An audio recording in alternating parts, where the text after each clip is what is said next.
하나님이 강요하시는 분이시라고 한다면 목사는 설득하는 사람입니다. 그러므로 목사가 착각하여 강요하는 것은 하나님의 자리를 넘보는 매우 위험한 행위입니다. 하지만 설득마저도 하지 않는다면 자신에게 맡겨진 사명을 거부하는 직무를 유기하는 행위라고 할 수가 있습니다. 그러므로 목사는 깊은 묵상에서 나오는 말씀을 때를 얻든지 못 얻든지 전해야 하고 말씀을 듣든지 아니 듣든지 선포해야 합니다. 금년 들어 하나님이 꿈꾸는 교회라고 하는 표현으로 회복과 변화, 열정에 관한 말씀을 묵상하고 있습니다. 많은 분들이 이와 같은 목표에 긍정적인 반응을 보여 기도해 주고 계심에 깊은 감사를 드립니다. 물론 이는 쉬운 주제가 아닙니다. 모든 말씀이 그러하듯 삶으로 실체화되는 과정에 있어서 이 또한 여러 가지 저항에 부딪히고 도전에 직면하게 됩니다. 그래서 자칫 요란스러운 구호로만 그칠 수가 있습니다. 하지만 우리가 표대를 정하여 한 걸음 한 걸음 걷다 보면 자신도 모르게 달라진 모습을 발견하게 될 것이고요. 그래서 우리는 점점 더 주님과 가까워짐을 깨닫게 될 수 있는 줄 믿습니다. 바위는 갑자기 불어닥친 폭풍에 부서지고 깨어지는 것이 아니라 끊임없이 떨어지는 한 방울 두 방울에 낙수에 구멍이 나고 깨어지는 것을 우리는 알 수가 있습니다. 그래서 우리는 쉼없이 영적 회복과 삶의 변화 그리고 믿음과 사역의 열정이 있어야만 될 줄 믿습니다. 왜냐하면 우리는 이미 얻었다 함도 아니요 온전히 이루었다 함도 아니기 때문에 그렇습니다. 오늘과 다음 주는 변화된 두 사람의 말씀을 함께 나누려고 합니다. 물론 성경에는 변화된 많은 사람들이 무수히 있습니다. 그렇지만 요한복음에서 이 두 사람이 변화를 가져온 대표적인 인물로 내세우는 데는 그만한 이유가 있습니다. 먼저 본문에 나오는 한 사람인 니고데모는 종교인이요, 유대인이요, 남자요, 그리고 존경받는 인물입니다. 하지만 다음 장에 나오는 4장의 이 사마리아 여인은 이방인이요, 여자이며 사람들에게 손가락질 받는 신분과 그래서 그 이름도 밝히지 않는 여인의 이야기입니다. 이는 출신과 신분 그리고 성을 뛰어넘어 모든 대상이 주님이 필요하다는 사실과 모든 인종이 회복과 변화를 통해 열정이 되었던 사람이었다라는 사실을 함축해서 이 두 사람을 통해서 우리에게 보여주고 있는 말씀이기에 이 말씀이 가지는 특별한 의미가 있다고 저는 봅니다. 오늘은 니고데모 그리고 다음 주는 사마리아 여인에 관한 말씀을 묵상하게 될 텐데요. 이미 말씀을 드렸지만 요한복음은 예수님의 첫 표적을 물로 포도주로 변화시킨 사건이었다라고 하는 사실을 통해서 예수님의 사역의 중심이 그리고 그 핵심이 변화라고 하는 말씀을 드린 적이 있습니다. 그리고 그와 같은 일들이 어떻게 전개되었는가를 말씀을 통해서 계속 진행되고 있음을 볼 수 있는데요. 특별히 과히 혁명적이라고 할 수 있는 성전 정화 그리고 유대인 남자와 사마리아 여인의 변화 이것을 차례로 설명함으로 말미암아 하나님의 나라가 어떻게 변화되어 가는가를 알게 하는 말씀인 것입니다. 본문으로 돌아가 보면요, 니고데모는 원래 예수님의 제자가 아니었습니다. 그는 예수님의 등장에 매우 불편해하는, 그래서 결국 예수님을 십자가에 못 박아 죽이는 일에 결정적인 역할을 했던 유대 체교 종교 지도자들의 그룹의 한 사람이었습니다. 그러던 그가 예수님의 제자가 되었습니다. 오늘 읽지는 않았지만 21절에 보면요, 이렇게 말씀하고 있습니다. 진리를 쫓는 자는 빛으로 오나니 이는 그 행위가 하나님 안에서 행한 것임을 나타내려 함이라 라고 하는 말씀은 바로 니고데모와의 대화의 말미, 곧 예수님께서 니고데모를 초청하는 장면을 이렇게 묘사하고 있습니다. 그는 그야말로 예수님의 제자로 초청을 받았습니다. 그리고 그 이후에 곳곳에 그가 예수님의 제자가 되었다라고 하는 것을 알려주고 있는 말씀이 있는데요, 7장 51절에 보면 예수님을 붙잡으려고 하는 산헤드린 공회에 나아가서 어디 율법에 사람의 말을 듣고 그 행위를 알기 전에 구속하는 것이 있느냐 라고 주님을 변호했던 적이 있는 사람이 바로 니고데모였습니다. 너도 갈릴리 사람이냐? 라고 하는 오해를 불러일으킬 만큼 그는 주님을 지지하고 보호하는 일에 적극적으로 나섰던 사람이 바로 니고데모였습니다. 뿐만 아니라 요한복음 19장 38절에 보면요, 예수님의 제자들이 모두 도망간 자리, 곧 십자가에 돌아가시는 그때에 아리마대 사람 요셉과 함께 예수님의 마지막 장면을 지켜보았던 사람이 있었는데, 그 사람이 바로 본문에 나오는 니고데모였습니다. 교회 전승에 의하면 예수님의 장례 이후에 니고데모는 베드로와 요한으로부터 세례를 받고 제자들과 함께 핍박을 당했다라고 하는데요, 이로 인해서 공회원의 자격은 박탈되었고 예루살렘에서 추방당했다라고 전해지고 있습니다. 우리는 여기서 궁금증이 생깁니다. 어떻게 그가 변하게 되었을까? 무엇이 그로 하여금 변화시켰을까? 한 세 가지 정도로 보면요, 첫 번째로 진리를 찾는 데서부터 그는 변화가 시작되었다고 볼 수 있습니다. 변화는요, 진리를 추구하고 진리를 찾고 나서는 데서부터 변화의 시작이 됩니다. 1절에는 바리새인 중에 니고데모라 하는 사람이 있으니 유대인의 관원이라. 관원이라고 하는 것은 바로 이 산헤드린 공회원을 말하고 있는데요, 당시에 로마 정부는 유대인의 자체적인 어떤 통치를 위해서 승인한 정부기관이 있었는데, 그 기관이 어떤 기관이냐면 바로 이 산헤드린 공회라고 하는 그 기관입니다. 모두 71명으로 구성되어 있고요, 평생직으로 사법, 입건, 입법, 행정에 관한 모든 역할의 최고의 우두머리, 최고의 권력, 최고의 결정기관이 바로 이 산헤드린 공회입니다. 이곳에 몸담고 있는 사람들은 부와 권력 그리고 명예를 함께 거머쥔 사람들이었습니다. 성공과 번영을 축복으로 알았던 그 시대, 니고데모는 그야말로 부족함이 없는 완벽한 사람이었습니다. 적어도 겉으로 보기에는 아무런 문제가 없었던 사람인 것으로 보이는 사람이 바로 이 니고데모였습니다. 그런데 그가 주님을 찾아왔습니다. 밤에 주님을 찾아갔다라고 전하고 있습니다. 유대인들은요, 밤에 다른 이웃을 찾는 것을 매우 큰 결례로 여깁니다. 그래서 찾지 않는 것이 맞습니다. 우리가 강청의 기도를 통해서 밤에 찾아온 이웃을 향하여 잠자리에 들었을 때 그 친구에게 나를 괴롭게 하지 말라라고 하는 말씀이 있는 것으로 보아 이는 매우 무례한 행위고 그리고 결례임을 말씀해 주고 있습니다. 그래서 니고데모가 밤에 주님을 찾았다라고 하는 것은 매우 이례적인 행동이라고 할 수가 있습니다. 그럼에도 그가 주님을 찾았던 것이 무엇 때문이었겠어요? 진리, 곧 하늘을 어떻게 볼 수 있는, 이것이 바로 그가 주님으로부터 얻고자 했던 답.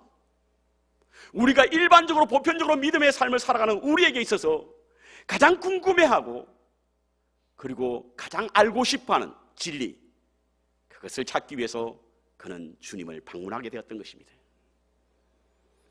그는 성전을 떠나다니며 수많은 제사를 드렸고 안식일마다 해당의 예배드리고는 정해진 날에 금식하고 부지런히 기도하며 구제해 왔기 때문에 그에게는 정말 최고의 신앙인으로 보였습니다. 그럼에도 그 속에는 진리가 없었음을 알게 합니다. 무엇이 영생이고 어떤 것이 영원한 것인가를 발견할 수 없었다고 볼 수 있습니다. 그래서 그는 심한 영적 허기를 느끼게 되었고 결국에는 주님을 찾게 되었다고 하는 사실인 것입니다. 아마 다른 사람 같았으면, 아니 적어도 저 같았다고 한다면 뭐 이쯤 하면 되었지 라고 스스로 자만감에 살 수 있었던 사람입니다. 나는 구원을 받을 충분한 자격이 있어 라고 스스로를 속이며 살 수 있었을 것입니다. 하지만 그는 진리에 대한 영적 갈급함이 있었고 어떤 삶이 영생의 삶인가에 대한 그런 탐구가 있었기 때문에 주님을 찾게 되었다고 하는 것입니다. 무언가를 찾는다라고 하는 것은 새로운 변화의 시작입니다.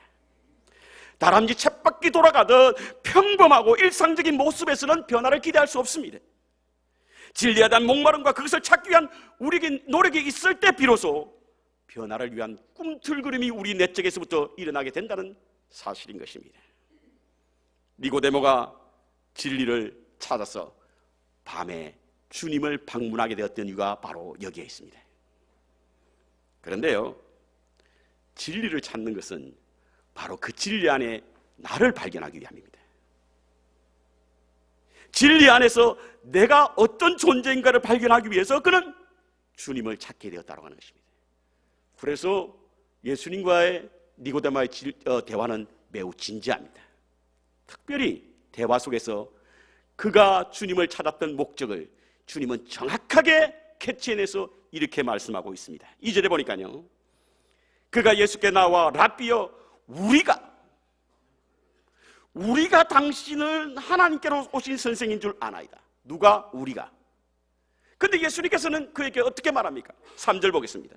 예수께서 대답하여 가라사대 진실로 진실로 내게 이르노니 사람이 거듭나지 아니하면 하나님 나라에 볼 수 없다라고 했는데 누구에게? 내게. 우리가 아니라는 거예요, 여러분. 너가 지금 필요하다는 겁니다. 여러분, 신앙생활 해오면서 그리스도 안에서 나를 발견하지 못하고 나를 찾지 못한다고 한다면 우리는 그곳에서 영생의 기쁨과 구원의 감격을 느낄 수가 없는 거예요. 주님 안에서 주님을 찾는 것은 바로 그 안에 나를 발견하기 위한 거예요. 그 안에 나의 존재가 어떤 존재인가를 알기 위한 겁니다. 그 안에서 내가 어떤 존재로 살아가고 있는가를 깨닫기 위한 것입니다. 변화되지 않는 것은 진리를 찾지 못하면서 오는 것이요, 그 진리 안에서 나를 발견하지 못하면서 우리는 변화가 일어나지 않는 겁니다. 믿음 생활이라고 하는 것은 그리스도를 통하여 나 자신을 발견하는 거예요. 예배라고 하는 것은 이 예배를 통하여 우리에게 임재하시는 주님의 은혜 안에서 나를 찾는 것입니다, 여러분. 그런데 예배가 끝나고 난 이후에도 전혀 내 자신을 발견하지 못하고 나를 찾지 못하고 다른 사람의 모습만 보고 간다고 한다면 우리의 예배는 실패한 예배입니다. 우리에게는 전혀 변화의 기미를 볼 수가 없는 것입니다. 니고데모가 주님을 찾았던 것은 바로 주님을 찾음으로 말미암아 그 속에 나를 발견하기 위함이요, 그곳에서 그는 변화의 시작을 맛보게 되었다는 사실을 잊지 말아야 될 줄 믿습니다. 두 번째, 그는 가면을 벗어 던졌습니다. 변화는요, 가면을 벗는 거예요. 2절에 보니까 니고데모가 예수님을 향하여 선생님이라고 호칭하고 있습니다. 예수님의 나이가 니고데모보다는 분명히 적은 것 같아요. 그리고 그는 산헤드린 공회원의 자격보다는 그 자격이 출중하다고 할 수가 없습니다. 변방에서 나오신 분이시요, 아무런 자격증도 없었던 분이 바로 예수님이십니다. 그와 같은 분에게 니고데모가 선생님이라고 불렀습니다. 이것을 단순하게 그의 겸손이라고 표현하기에는 그 내용의 깊이가 너무 얕아 보입니다. 선생님이라고 하는 것에서는 바로 나를 제자로 삼아 주옵소서라고 하는 의미입니다. 나에게 가르침을 주옵소서라고 하는 그런 모습입니다. 내가 예수님께 가르침을 받기를 원합니다 라고 하는 의미입니다. 오늘 본문의 니고데모는 젊은 시절부터 선생님이라고 하는 호칭을 들었던 사람입니다. 사람들이 그렇게 니고데모를 불렀습니다. 누군가 찾아와서 종교적인 문제로 고민하면 그에게 상담을 해주는 사람이 니고데모였어요.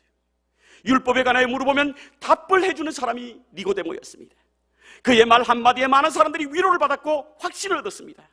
그렇지만 정작 자신의 권원적인 문제 앞에서는 그는 해결할 길이 없어 매일 번민에 사로잡힌 삶을 살았던 사람이 바로 니고데모였습니다. 그래서 그가 한 결단은 바로 예수님을 선생님으로 모시는 겁니다. 그분에게 가르침을 받자는 것입니다. 이를 위해서 자신이 잊고 있는 모든 지위, 모든 권세, 심지어는 그가 가진 명예까지도 다 벗어버리고 그것을 주님 앞에 던진 것입니다. 선생님, 객관적으로 보기에는 말이 되지 않는 이야기지요. 우리의 일상적인 눈으로 보면 그야말로 이해할 수 없는 그런 행위입니다. 그럼에도 불구하고 그에게 찾아왔던 영적 공허함과 그 마음속에 그의 뼛속까지 스며드는 영적 허기심이 결국에는 주님 앞에 자기의 모든 것을 벗어버리게 만들었고 내려놓게 만들었다고 하는 사실인 것입니다. 사람들은요, 저마다 크고 작은 가면을 쓰고 살아가고 있습니다. 그 이유를 몇 가지 들어보면 가장 일반적으로 자신의 존재를 은폐하고 감추기 위해서 우리는 가면을 씁니다. 무도에서 사용되는 자신의 역할을 변신하고 변장하기 위해서 우리는 가면을 씁니다. 위선과 위악을 위해서 다른 사람에게 겁주고 두렵게 하거나 선하고 아름답게 보이기 위해서 우리는 가면을 쓴 채 살아가고 있습니다. 좋은 사람, 착한 사람, 믿음 있는 사람들의 가면을 쓴 채 우리는 우리 자신을 은폐하거나 감추기 위해서 자신의 역할을 가장하며 위선을 행하는 그런 가면을 쓰고 살아갈 때가 참 많이 있습니다. 이는 이상적으로 산다는 것이 매우 힘들고 도전이 요하기 때문에 그것을 하지 않고, 그렇지만 다른 사람에게 좋게 보이려고 우리는 가면을 쓰고 있는 것입니다. 가면은 그렇지 않은 나를 그렇게 보이는 가장 좋은 방법입니다.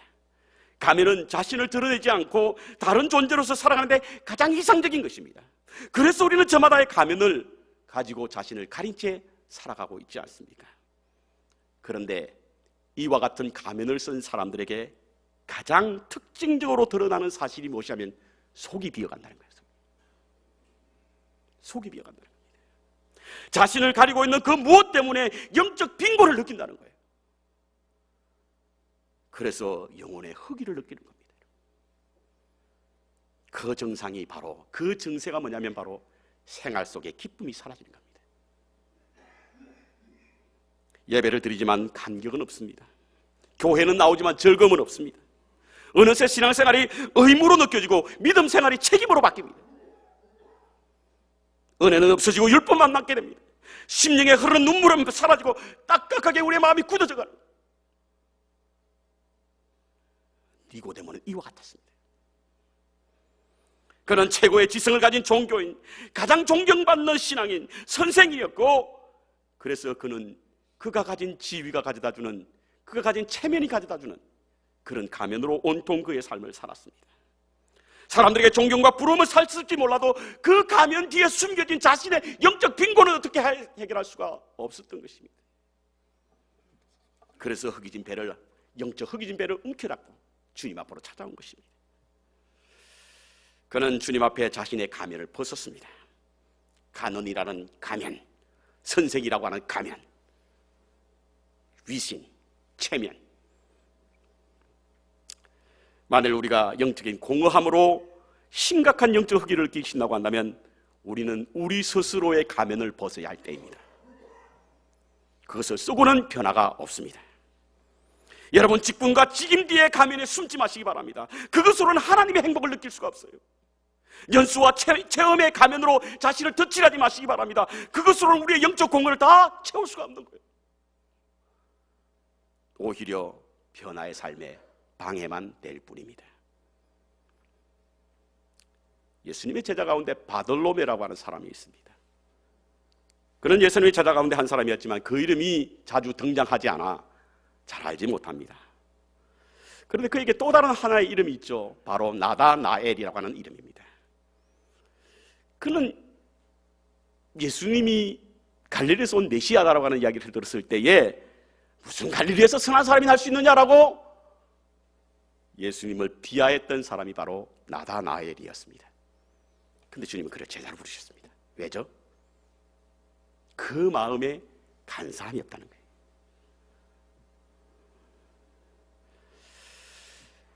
지난주에 인도자 학교를 우리 크리스천 아카데미에서 했습니다.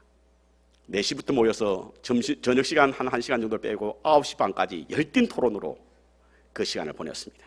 2개 그룹으로 나눠가지고 1가부터 8가까지 우리는 함께 공부하면서 어떻게 가르쳐야 할 것인가에 대해서 서로 가진 그런 아이디어, 그런 생각들, 그런 지식을 함께 나누었습니다.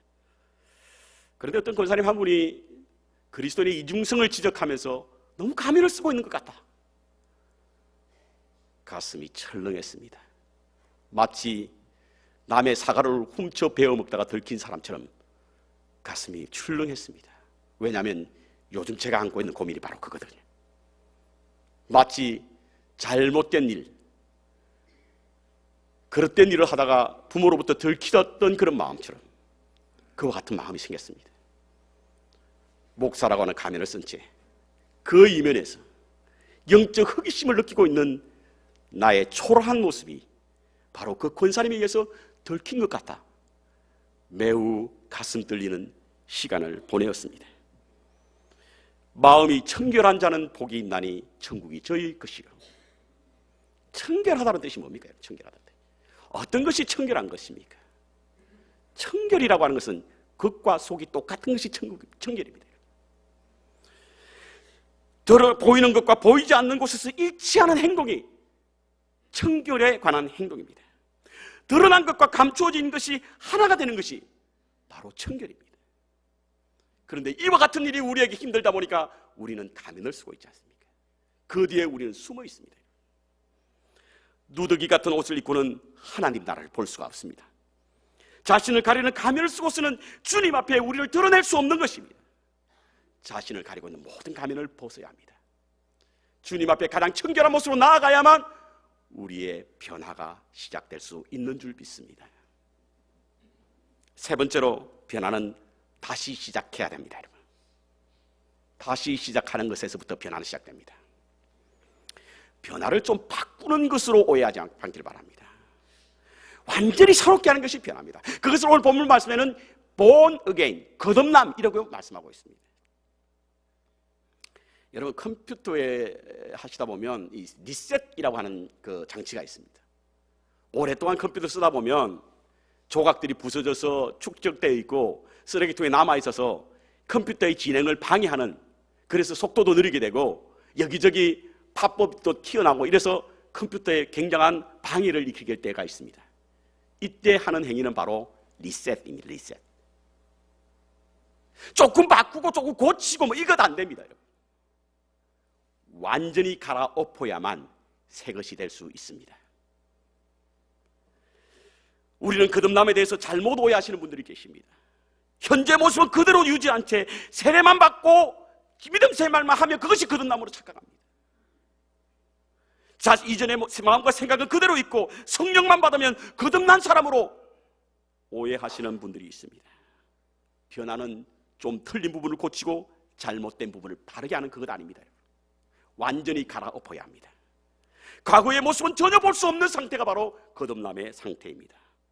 세상에서 즐기는 것, 세상에서 바라는 것, 세상에서 소중하게 여기는 세상이 가지는 가치관을 벗어버리고 지워버리고 그리스도의 가치관으로 새롭게 거듭나는 것이 바로 변화입니다.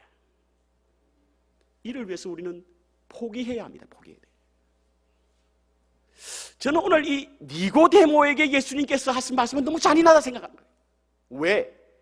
니고데모가 오늘 이 자리에 이르기까지 그는 숱한 세월을 고생해야 했고 숱한 세월을 그는 그 탑을 쌓아와야만 했는데 그것을 포기하라고 그러네요. 그것을 버리라고 합니다. 그것을 버리지 않으면 하나님의 세계를 볼 수 없다는 거예요.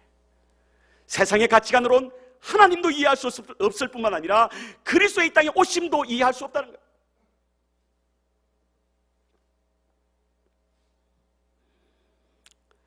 우리의 삶은 영원한 것을 위하여 영원하지 않는 것을 버릴 수 있는 믿음의 용기가 필요합니다. 영원하지 않는 것을 붙들고 있어서는 영원한 것을 잊어버릴 수 있다는 사실 때문에 그렇습니다. 우리가 변화되지 않는 것은 포기하지 못하기 때문입니다. 그래서 거듭나지 못하는 거예요. 하늘의 것으로 세상을 보지 못하는 것입니다. 그렇다고 한다면 변화를 위해서는 자신을 죽여야 합니다.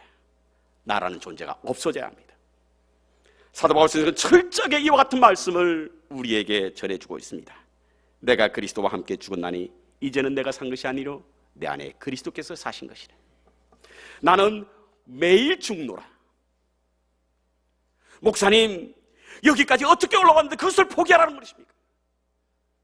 포기해야만 합니다. 그래야만 거듭날 수 있는 것입니다. 팬인가 제자인가라고 하는 책을 통해서 우리에게 잘 알려진 카일 아이덜만, 이분이 쓴 책 가운데 나의 끝 예수의 시작이란 책이 있습니다. 나의 끝 예수의 시작. 말 그대로 우리의 인생에 예수님이 시작되기 위해서는 나의 끝이 있어야 합니다. 주님은 언제 우리에게 다가오셨습니까? 내가 끝이라고 얘기했을 때 주님은 찾아오셨잖아요. 주님은 내가 어떻게 주님을 만났습니까? 내가 끝이라고 느꼈을 때 우리는 주님을 만난 거예요. 그렇다고 한다면 우리가 우리 삶에 주님이 주인 되기 위해서는 나의 끝이 있어야만 주님이 시작될 수 있는 줄 믿습니다. 이번 선교 탐방에서 여러 가지 많은 것을 보고 왔는데 가장 인상적이었던 것은 마지막 날 두 분의 사역자를 만났던 일이 참 기억에 오래 남습니다. 참 미얀마는 먼 거리였습니다. 20시간 30분을 타야만 도착할 수 있는 것. 하루에 가기에는 너무나 힘들어서 좀 쉬었다 갔으면 좋겠다는 느낌이 들 만큼 먼 거리였습니다. 20시간 30분 비행기를 탔을 뿐만 아니라 또 사역지를 가기 위해서는 6시간 동안 버스를 타야 했습니다. 힘든 여정이었지만 보람 있는 일이었고 참 가치 있는 시간들이었습니다. 그런데 금요일 날 오는 그날 아침에 두 분의 사역자를 만나게 되었는데요. 이분들은 한국 대전에서 목사 안수를 받고 온 두 분의 여성 사역자였습니다. 얼마나 열심히 사역을 하시는지, 고아원 사역, 그리고 레지스터 되지 않는 아이들, 곧 신분이 없는 아이들, 그곳에 태어났지만 등록조차 할 수 없었던 상황에서 태어난 아이들을 모아다가 학교 교육, 그리고 교회를 세우는 일에 열심을 다하는 두 분의 사역자들이었습니다. 하루 종일 그분들의 사역을 돌아보면서 그곳에서 그분들의 사역이 얼마나 귀한 것을 깨닫게 되었는데요. 어느 한 곳에 가보았더니 정말 손에 잡으면 아파할 것만 같았던 27살의 미얀마 우리 여자 전도사님이 크기는 여러분 우리 S들이 한 반 정도? 그 정도 가날표고 어려워 보이던 그 사역자가 우리가 그 교회를 방문했을 때 내놓는 그런 손가락만한 그 오렌지 포도 몇 송이는 우리 가슴을 뭉클하게 만들었던 그런 시간들이었습니다. 그곳에는 교회라고 하는 명분도 달 수 없어서 그곳에다가 그냥 자이언 엘리멘터리 스쿨이라고 하는 제목으로 교회를 세우고 그곳에서 사역을 하고 있었는데요. 선교사님 두 분과 이런저런 이야기를 해오면서 그분이 어떻게 해서 미얀마를 오게 되었는지를 듣게 되었습니다. 언뜻 보기에는 그 정도 보였는데 우리 장로님들은 또 워낙 친절하셔가지고 혹시 몇 살입니까? 30대 중반입니까? 이렇게 말씀하시는 분도 계셨는데 그 정도까지는 아니었던 것 같고요. 제가 본 것이 한 50대 초반이었는데 틀림없이 50대 초반이었습니다. 어떻게 해서 미얀마로 오게 되었습니까? 라고 물었더니 대전에서 사역을 하다가 미얀마에서 한국으로 이민 간 어떤 미얀마 한 자매를 만나게 되는데 그 자매가 그 목사님에게 지나가면서 우연히 던진 말, 목사님 같은 분이 우리나라 미얀마로 가게 되면 지금도 굶어 죽어가고 있는 우리 아이들이 다시 살아날 수 있을 텐데요. 지금도 버려진 채 살아가고 있는 우리 아이를 다시 살릴 수 있을 텐데요. 라고 하는 그 한마디만 하고 떠난 거예요. 그 자매는 그 이야기만 남긴 채 떠났는데 그 여자 목사님 가슴속에는 그게 확 박혔던 겁니다. 그 말을 듣고 잠도 제대로 못 자고 밥도 제대로 못 먹었다는 거예요. 그렇게 살다가 정말 죽겠더라는 겁니다. 입맛이 없으니 제대로 뭘 먹을 수가 있습니까? 그 말이 귓가에 맴도니 잠을 제대로 잘 수 있겠습니까? 하나님, 제가 어떻게 갑니까? 저는 못 갑니다. 저같이 초라하고 모자란 사람이 어떻게 합니까? 이렇게 생각했다는 거예요. 그런데 그 말이 자꾸 자기를 괴롭혀서 결국에는 그럼 기도만 해보자 이렇게 시작했다는 거예요. 기도를 해보니까 여기저기에서 들려지는 미얀마의 소리가 자신의 삶을 온전히 지배하더라는 겁니다. 도무지 가지 않고는 견딜 수 없었더라는 거예요. 평생 동안 예수님을 신랑으로 모시고 대한민국 자기가 태어나고 자라난 곳에서 살 줄 알았는데 하나님께서 그 씨앗을 옮겨놓는 그러한 비전과 그러한 음성이 들리니까 도무지 어떻게 해볼 도리가 없더라는 거죠. 그래서 그 전도자 두 분의 목사님은 이와 같은 생각을 했답니다. 그래, 하나님이 가라고 하시니까 가자. 내가 가서 무엇을 할 수 있겠니? 그저 그곳에 가 있기만 해도, 하나님께서 그곳에 가 있는 것만으로도 우리에게 하늘의 상급이 좀 있지 않겠니? 라고 하는 마음으로 왔다는 거예요. 와보니까요, 사역이 늘려져 있더랍니다. 특별히 저희들이 섬기고 있는 우리 김준은 선교사님이 그동안 사놓았던 땅, 그 위에 교회를 세웠습니다. 그곳에 시작했던 학교 수업 함께 참여해서 그분들과 같이 공부를 하게 됩니다. 그분이 뿌려놓았던 씨앗에 열매를 맺게 하는 분이 바로 그분들이었어요. 그분들은 제게 이런 말을 했습니다. 목사님, 오니까 하나님이 얼마나 준비를 많이 해놓았는지, 매일매일의 삶이 하나님의 역사고 매일매일의 시간이 주님 앞에 들려지는 감정입니다.